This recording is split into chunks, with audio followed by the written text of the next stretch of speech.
All right, what's up, everybody? 4thGen here, kicking it off for another week. Took a little bit of a break there. Things have just been slammed. COVID doing its thing, and us kind of getting all of our ducks in a row. Yeah. As things reopen, and we Masks, no masks. masks, no masks. Masks again. Been trying to figure out this debacle. It's been interesting. Went out shopping yesterday, just looking for furniture for some stuff. Yeah. And yeah, like you have to wear a mask in every furniture store, and walked into Leon's and Sears, or not Sears, Leon's and Ashley Furniture, and they require you to have a mask on and all that sort of jazz. It's just like, and so I had ripped out on my bike and just didn't even think about a mask. Yeah. And then So you just wear your motorcycle helmet so inside? I wore my motorcycle helmet, and like the one guy's like, well, it's not really approved, but yeah, it'll work, right? So anyway, so I walked in there with this mask or my helmet, and yeah, it's just kind of just crazy, just weird walking around, just seeing when you can't see everybody, like that just nose down. It's well, I think it changes your it's like your also it changes your, because I think so much of what we get off people is your face, just facial expressions, and even when you're listening to somebody, I think you kind of half lip read without realizing it. Yeah. And when you take, like, what I find, and I don't have a dog in the fight in terms of like mask versus no mask. Me neither. Don't, like, there's a law to wear a mask, to wear a mask. They take the law out. I don't wear a mask. Yeah. Whatever. Yeah, exactly. But it's one thing that's been ridiculously annoying is it just seems like nobody can hear anybody. It's a constant what? Yeah. What? You're ordering and something, then you got plexiglass and then in between you. Yeah, so it's like if you have a mask on and there's plexiglass and they have a mask on, who knows what you're gonna get at the window? Like everyone needs to walk around with like a microphone that goes up the top and like a little speaker on your back or something, like, or just have it like on your phone and just like type what you need, or pretty much, like, because and I get agitated. Yeah.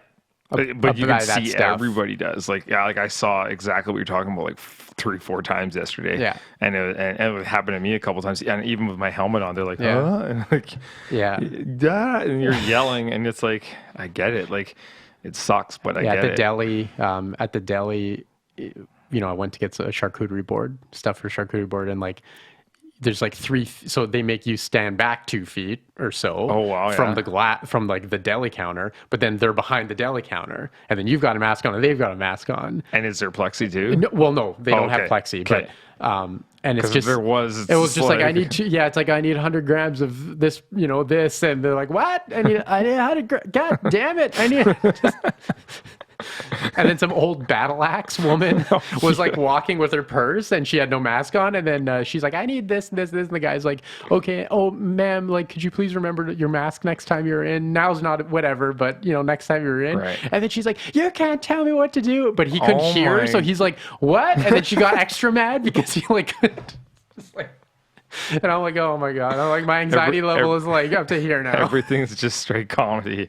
Oh my God. I'm like, is this a skit? Oh yeah, no doubt, right? This is like a Ricky Gervais movie. Yeah. So anyway, it's been weird. Oh man, yeah. So it's crazy. So lots has happened. We've been chatting a little bit about, we were talking about some of the DC stuff, this Wonder Woman thing. DC, you're saying what? They fired how many? I think it was like a whole bunch, like 70% or something, like, of their staff, like their editorial staff. So the people who basically pick, okay, this comic's about this comic's about that. Like they approve and disapprove, like all that stuff. And it's just, I mean, I think, DC, like we were talking about Marvel, Marvel Comics, and they have been, can afford to lose money. Yeah. They can put out any garbage comic they want. Pretty much. It doesn't matter because they get $1 billion paycheck every 6 months from the movies. Yeah. But DC, like, they're a comic book company. They need to sell comics.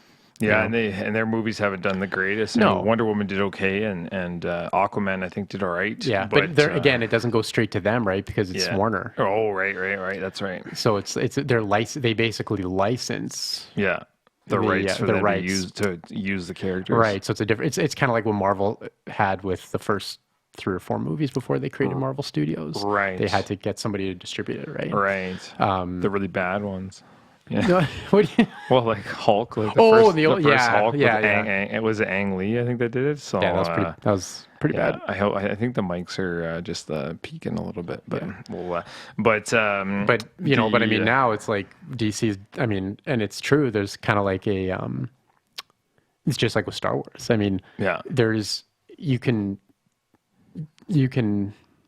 kind of like virtue signal all you like, but the bills have to get paid. At the end of the day, especially when you're that big and the bills aren't little. And the bills aren't little, and the investors have a lot of money in, and at some point, the investors start to say like, hang on a second, where's our money? Yeah. Like, and we'd like to make more money. And we would like to make, we invested in this to make more money, right? Yeah. So they, so I mean, it creates a thing where the buck has to stop like eventually they just say, okay, enough. But it looks like they're making some pretty interesting moves. Like you were just showing me the comic book for 1984. Yeah. Well, it's like nobody. I don't know who would. Maybe you can put it on. Maybe can you put it on the screen for people? I will. Yeah, eventually. I'll pop it up there. In post. Yeah. I'll put it up there. Exactly. Yeah. But just so people can see if they haven't. But it's just like at some point you have to say like, look, like that's not what we buy comics for. Yeah. Like, we buy comics for the fantasy, not the reality. Yeah, like it's horrible to say, but it's true. I mean, even in it's entertainment. Like even in ancient Greece, when they chiseled shit on the walls, it was good looking. Chiseled. They chiseled shit on the walls, and everyone was chiseled. And you know what I mean? Like Michelangelo, when he's sculpting sculptures, you pick a beautiful form because. You can make anything like biologically and genes or whatever you want to call it. That's what we look for. That's what we want. We've always our genes tell us to mate and breed with the strongest, most beautiful of the species. That's just how it is. And I know it's like such a touchy conversation, but it is just the reality. And the numbers show it. Like that's I mean, it's different if it was like absolutely like you put out whatever you want and people are just lapping it up. It's like cool, but if I'm gonna go spend $6 on a comic, it's like I'm sorry, I want good looking people in it.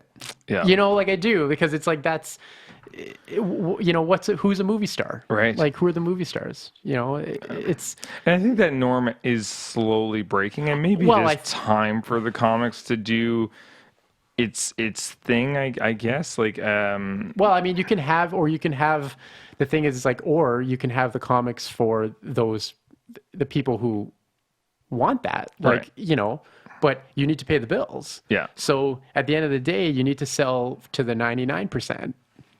But is that what it is nowadays? I guess like that's an interesting topic that would need some research. But like, is like there's what we want, and then there's those people that want a really beautiful. I'll go man to woman first. Yeah. So the people that want a really beautiful woman, like Wonder Woman, you want Wonder Woman to look like Wonder Woman. Yeah, and like there may be a person that's not of like that's gonna get that caliber, and I mean that's very shallow to say because I mean it's personality and all that sort of jazz, right? Yeah.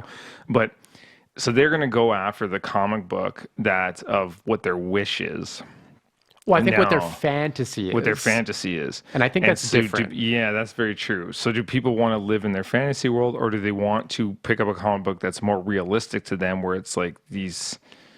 Well, I think comics have. I'm gonna get shot. No, here I don't think so. I don't think so. Comics have. Well, so all entertainment has multiple purposes, uses, right? Yeah, and they're like, you have the comic books, the movies, the TV shows where it's relatable, and you're like, well, I watch that because that's me, or I can connect with it in my life somehow, right? And then you have the like escapism. Like as you go watch a Transformers movie. And people want escapism. Yeah, and I think comics just as a medium is more escapism than and it is and some people do but you can get comics that aren't. That's what I mean. Like, you can get a little bit of everything. Reality comics, like the mangas, like they do a ton of that reality stuff where they just go through like a day in the life of like a teenager, right? Like it's just it's not even like it's not like there's superheroes or anything in it. Right. So there's different areas, and I think like Wonder Woman should be left just the way it was designed and created and what it was for. And it's interesting how fast people have forgotten, like, I mean, it's gotten kind of selfish, but like Wonder Woman and Captain America, like they were created in a time where people needed hope and patriotism. So, so that symbolism. I don't know. Is it right to start messing with that symbolism? Well, in my opinion, the reason why they're messing with it is because they know that it wouldn't fly any other way.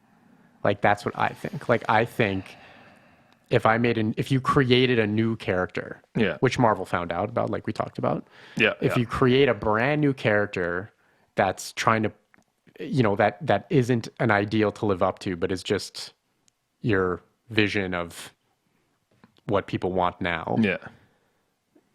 And they don't have the name behind them. If they're not the X-Men, they're not Captain America, it just fails. Yeah. So I think in a way they're doing it just because it's the only way to.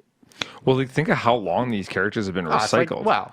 You know, their worlds have been restarted. There's alternate universes, times, and blah. They die. They come back. They Like, marry this person. How many times has Superman, Wolverine, all these guys die in the comic books and come back over and over and over, right? Yeah. And I think to a certain point, but I feel personally, we're reaching a point in the characters where, you can't recycle these stories anymore, and you can't recycle the character anymore. Like, I am looking for a new character. I just don't know what I'm looking for anymore. Right. Like I went through that phase with Spawn. Like Spawn, it was just kind of like the same story, like recycled over and over, and that was only up to the first 100. Yeah.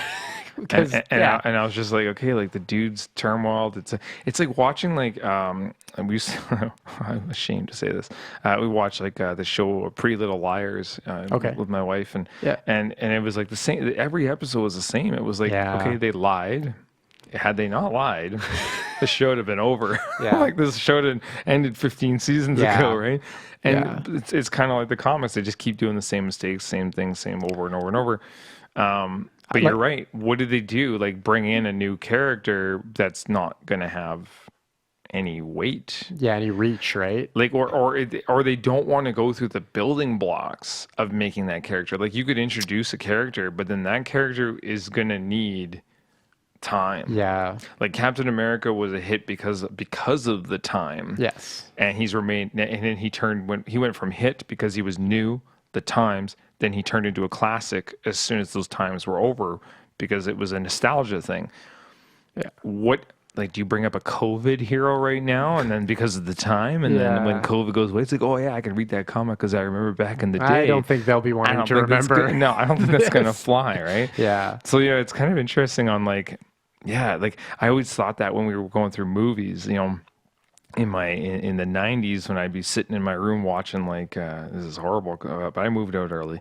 But like Terminator, Arnold Schwarzenegger, Die Hard, Bruce Willis, and then I remember thinking like, what happens when these guys are like they can't do this anymore? And who's going to take their space? But I think organically it happens, right? Where it's like now it's like, well, John, like you have your John Wick. Exactly. You have for a small amount of time, like you had like Jason Bourne. Yeah. Like you had these, so they create The Rock and stuff. Yeah, like Dwayne Johnson and his shtick. Like exactly. So, the Fast and Furious is so organically, and John Wick especially, like it wasn't even on purpose. No. It just I read happens. some of the backstory on John Wick. Yeah, and it was gonna be like it was like an indie, like it was like and even me, like I love going to a movie and just being like blown away because you didn't I just went to that movie. I wasn't waiting for that movie. I went to that movie because I'm like, let's go to a movie tonight. Yep. Oh yeah, that John Wick. All right, let's go. It had no hype, and you went and you're like, oh shit. Dude, I was the same thing with Underworld. Yeah. Underworld, I just saw this vampire. I was like bored on a Friday afternoon or something like that. And I like walked by the movie theater. I'm like, oh, here's like this like vampire movie. I'm like, I'll go check it out. And then it's like halfway through, I'm like, damn, like, how did I not know about this movie? This movie is dope. Like, it's awesome. Yeah. And like you're right about the John Wick. And like, it's interesting reading more about the history of John Wick and how it came to be. And like, because it wasn't even called John Wick, it was called something else. And then I think it was Keanu Reeves that actually was like, why isn't the movie just called John Wick? And then somebody was like, okay, let's do that. And then they did it. And it turns out to be like the best marketing thing ever. And it relaunched his career. Like now, and then like, the people started videotaping him doing just nice things. Like he kind of like created, he almost like, he became a superhero. Yeah. They should make a freaking comic about Keanu Reeves. Yeah. Super excited for, speaking of Keanu, I don't think it's going to be great. The new Bill and Ted? Yeah. Yeah. I don't think it's going to be great, but I'm going to go watch it because it's going to be awesome. Yeah, hell yeah. Just because, right?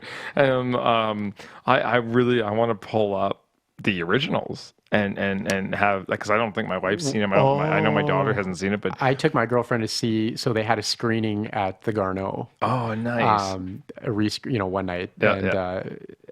We went, and oh man, like the originals, they're so good. They're so good. They're so 80s like, cheesy, but they're the best ever. Yeah, like it's just it is, and that's the thing. Like but so many people not with us anymore.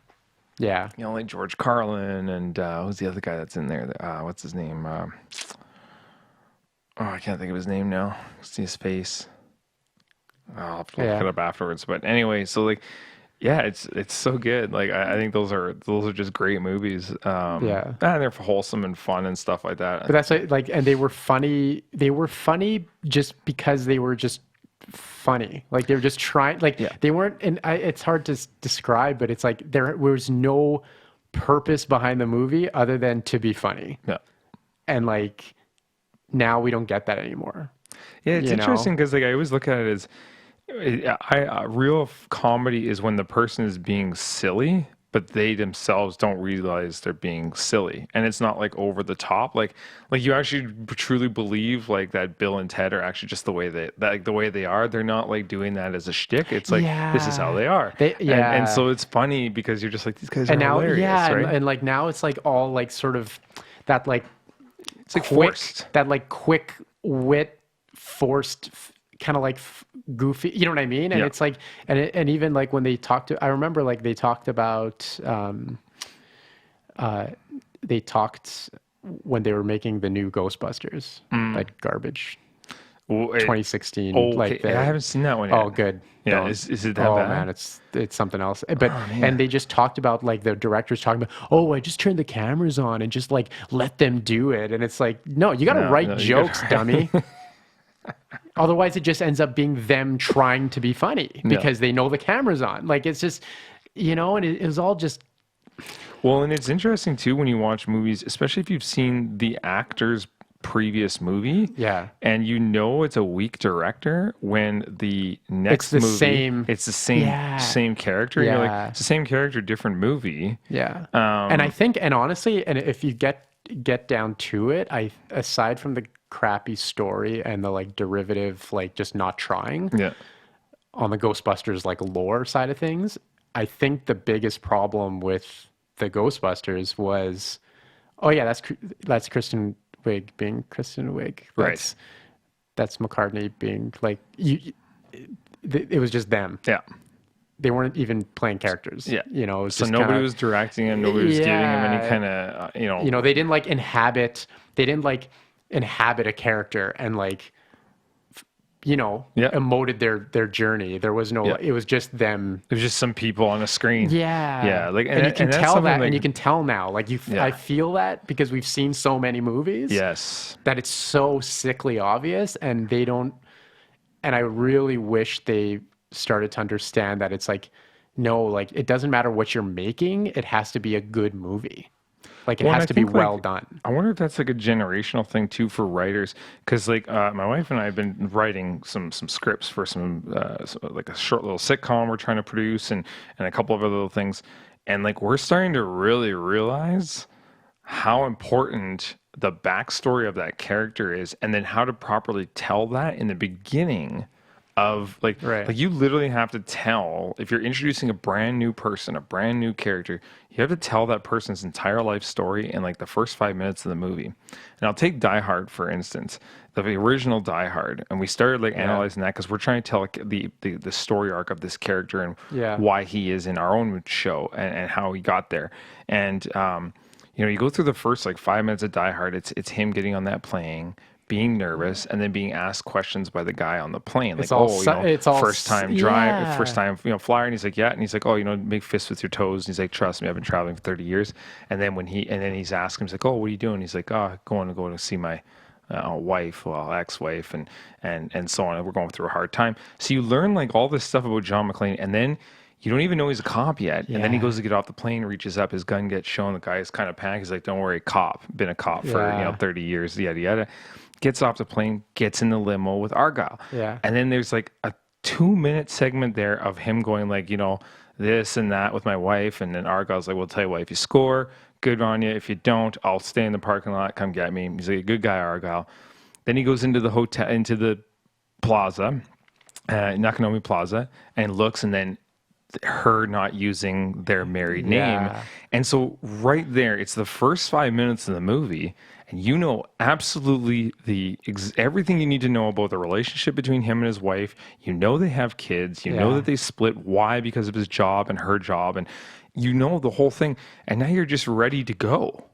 Like you're prime, and you know everything about the wife even before even you almost like and you haven't even seen her you're yet. Like, oh, she's such a bitch before you even see her. You already have you've already the way they structure that. And then what's really cool about Die Hard, and I mean it's so weird because really you think of Die Hard just like a bitchin' action movie, right? Like you're not even thinking about anything else. But if you really start dissecting, then they introduce the police officer. Mm-hmm. And they tell his story about how he pulled a gun on a kid and how he's never pulled a gun ever and blah, blah.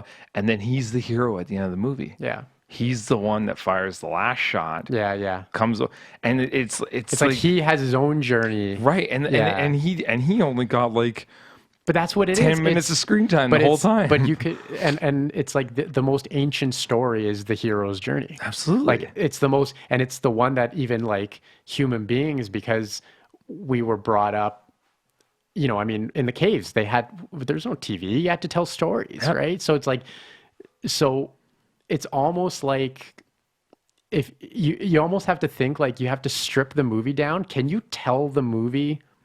Could I tell you the story without the movie? Right. And you be just sit there and sitting there listening and being engaged, where it's another real fail, it's counter to what you just talked about. Yeah. Is the Suicide Squad.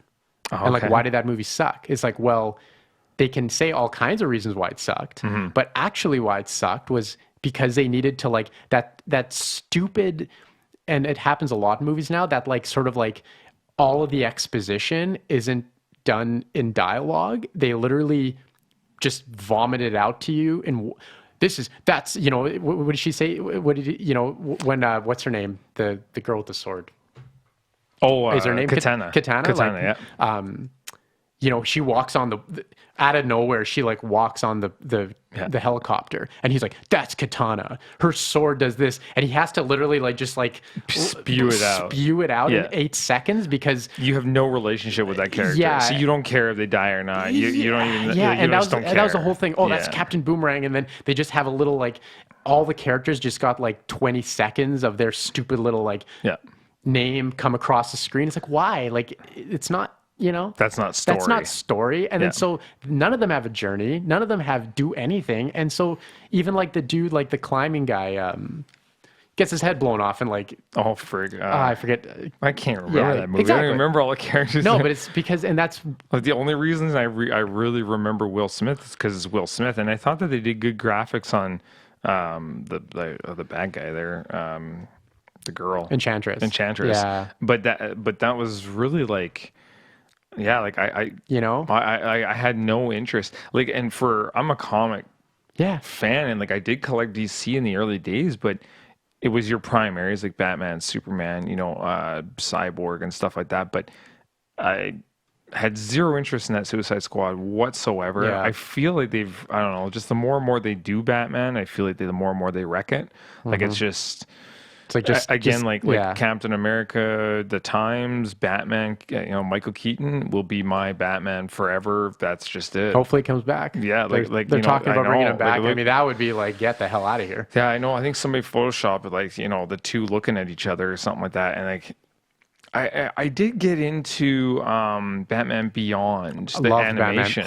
But I got the DC, into it. But again, it's like the DC anime, like the DC animation kills the movies. It does and so well. And it's exactly why Marvel kills their movies. Yeah. They just let, I say it a million times, you got to let the people who love the stuff do it. Like, you know? I really liked Mask of the Phantasm as well. Oh, unreal movie. I thought that movie, you know, for an animation, it was just dynamite. That stands up against any live action movie. For sure. You know, and same thing. It's like, it's the journey. Like, even though it's Batman, even though you have like having him fall in love with, you know, with who ends up being the Phantasm, like kind of like the Vigil, sort of like the like. Man, I haven't watched that movie. Yeah, so you know, and then it's just because the Joker was in that one as well, because he had flipped Robin. No, that was in Return of the Joker. Return of the Joker. That one was interesting. That's like another really good one. And that's like, you know, when you can make the Joker kind of like scary. Well, he's like really he's psychotic. maniacal. Yeah. Like I'm like, this guy's maniacal. Yeah. Like he's over the top. Yeah. And it's Mark Hamill that does that one for the voiceover, right? Yeah. Killer. Yeah. Killer. That he does a wicked job on that. Like DC, you're right. Like DC kills it in their animations, but they can't get a real movie together for life depend on it. It's because the studios, like so like this, the division of Warner's animation is so much different to Warner's because it's still Warner's animation. Yeah, but I think it's because Mask of the Phantasm and stuff. The dollars that they're dealing with are so much. Like, I mean, to put together an animated movie, I think it's like $5 million. Right. You know, or something like that. Jeez. So they know they kill, like they make so much money because the streaming sales, you know, and before that the DVD sales and stuff were so through the roof. Yeah. So they kill it, and so it's like it's the same thing with the old saying where like Adam Sandler can like get any movie he wants made, and it's because they're cheap. Yeah. You know, it's like because he can put together a movie for $10 million. He has a pretty good story too. Like you know, we've. Like, I'm actually a decent Adam Sandler's fan. Just, I haven't seen his new one there. I didn't see the Wexel one where he's like the manager for like performers and stuff like that. I haven't seen that one, and I didn't see his the cut gems or finely cut gems. Or something like that. Yeah. I haven't seen that one, but his kids ones, like when you go into like Click and you know, a couple of his other ones. They have good, Like they kind of start out like, you know, like a little slow, but he always has this unique twist ending to them that you're like, damn, like I always realize at the end that it's a good movie. Yeah, I don't think it's a great movie throughout, but then you get to the end, you're like, oh, that was a good movie. Yeah. Like, you know, and I know a lot of other people talk about that too. Like I know Joe Rogan's mentioned it on his podcast how he really likes Adam Sandler too, and he was going through a binge watching thing with his kids during COVID. But so like those are really there's some really well done and but that's it. Like they need to just literally tell, like they need to, and actually, well, to be fair, they did it with Joker. Yeah. And look at the success. If they just said, look, here, man, just direct it. I haven't seen it yet, but I saw. Not to give it away, but I saw on YouTube that scene where I think he goes back for his second interview with and he does with the social worker. No, with the TV show host there. What's his name? I forget. Yeah, with De Niro there. De Niro, yeah, and he does the deed, and I was. Well, I didn't see it coming. Yeah, and I haven't seen the movie, but just seeing that scene, honestly, I'm like, holy crap! The thing with the movie, as a film, like unbelievable. Like it's a real piece of art. But you know what? It's like, I gotta be honest, like I haven't watched it a second time. And it's because it's not fun. Okay. It's not it's a piece of art that it's almost like watching Apocalypse Now. Okay.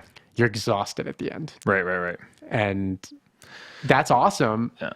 I don't know. And they were right. Like, you know, realistically, like that Joker can't be in any other movies. Right. Like you're not going to have that Joker in the Justice League movie.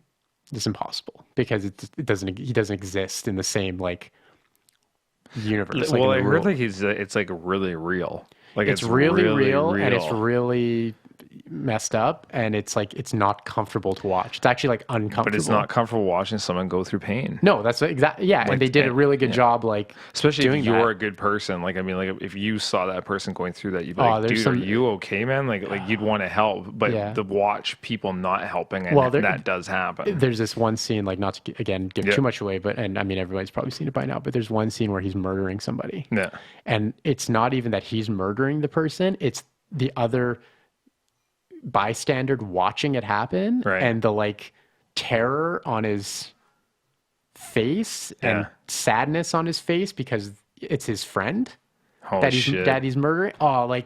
It's tough, and it's brutal.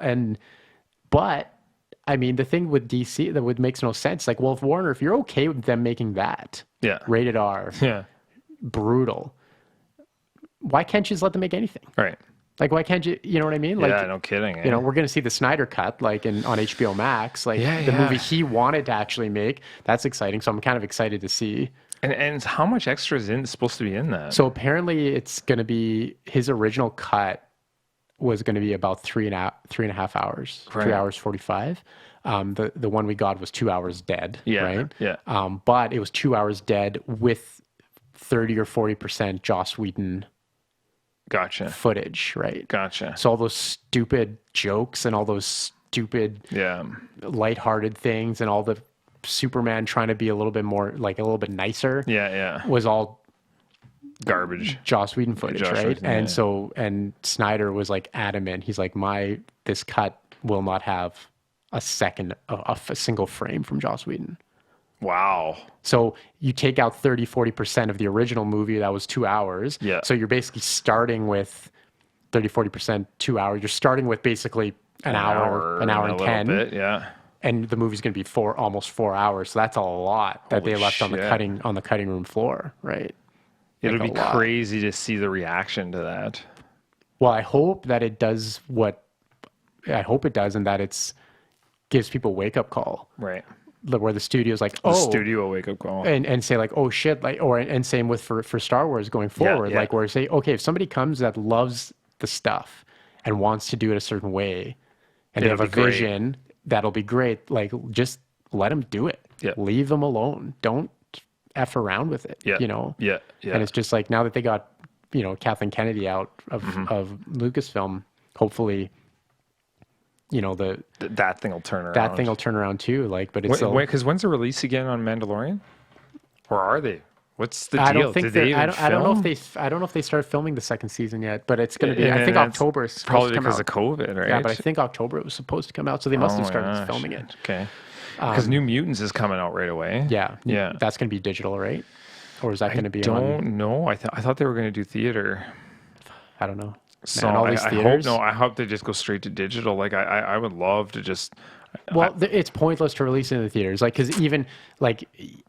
But we drove by like the St. Albert the landmark there. It was full. Was it full? It was full the other day.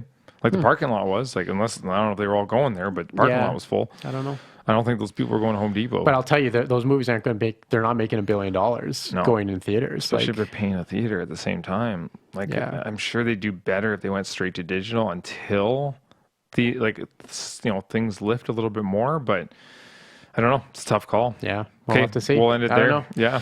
Great. Well, thanks again for visiting us with 4th Gen here. We will be a little bit more diligent, I think, here and going forward. Hopefully. I feel like it. I think so. It's been hit and miss. It's been hit and miss. Yeah. But again, thanks for hitting us up. Check us out, YouTube, Facebook, and Spotify, and we'll check you out next week. Yeah. Later.